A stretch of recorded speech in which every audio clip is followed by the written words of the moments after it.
Europe 1 matin. Place à votre première signature Europe 1 du mardi. Bonjour Eugénie Bastier. Bonjour à tous. Vous revenez ce matin sur un anniversaire, les 90 ans du Front Populaire, moment politique qui a durablement marqué l'histoire de la gauche française. Et oui, en mai 1936, communistes, socialistes et radicaux s'unissaient et remportaient les législatives françaises. Réformistes et révolutionnaires acceptaient de se ranger derrière un programme commun qui allait être mis en œuvre par le socialiste Léon Blum.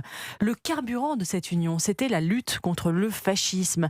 La manifestation antiparlementaire du 6 février 1934, interprétée à gauche comme une tentative de coup d'État de l'extrême droite, avait donné le signal de l'unité. Le Front Populaire allait entrer dans la légende avec des hausses de salaire, la liberté syndicale, la semaine de 40 heures, qui allait bien sûr bien vite revenir à 48 heures, 2 semaines de congés payés, des nationalisations, le tout dans un climat de guerre, de grève, d'occupation d'usines, mais aussi d'immenses espérances sociales. Depuis, le Front Populaire appartient à cette mythologie de la gauche, au même titre que 1789, la Commune ou mai 68.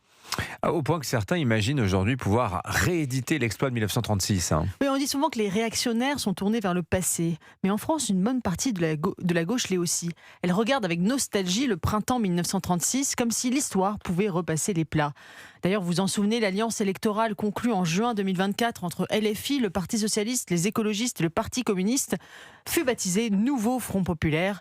Et quiconque critiquait alors la soumission du PS et des Verts aux outrances des Insoumis, notamment sur leurs ambiguïtés sur l'antisémitisme, se voyait accusé de préférer Hitler au Front Populaire.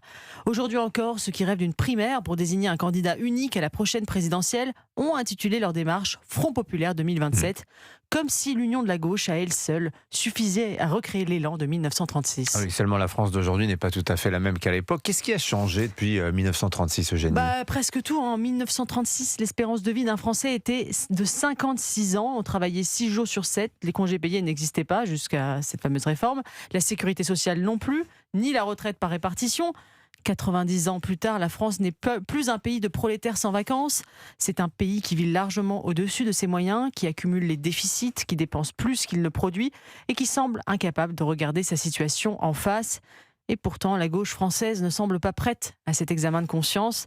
Elle a conservé du Front Populaire le réflexe d'unité pour faire barrage au fascisme, qui devient son plus petit dénominateur commun, peu importe que ce fascisme soit fantasmé dans la France de 2026. Comme le rappelait récemment Jean-Yves Camus, les groupuscules d'extrême droite radicale rassemblent aujourd'hui 3 à 4 000 personnes en France. On est très loin des masses militantes des ligues des années 30. Mais la gauche préfère rejouer sans fin le vieux théâtre antifasciste. Vous savez ce que disait Victor Hugo, qui était plus lucide qu'Olivier Faure et Marine Tondelier ?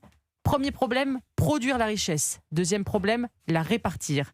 Eh bien, la gauche française, elle ne parle plus de produire, elle veut juste répartir un gâteau toujours plus mince. Elle veut le revenu universel, mais refuse les data centers. Elle veut la retraite à 62 ans, mais prône la décroissance. Elle propose même désormais un congé climatique à poser pendant les canicules. Elle veut la taxation des riches, la fin des milliardaires, tout en comptant sur eux pour financer des promesses toujours plus exorbitantes. Ce n'est pas d'un nouveau Front Populaire dont la gauche française aurait besoin, mais d'une cure de vérité. Signature Europe 1, Eugénie Bastier. Merci beaucoup, Eugénie.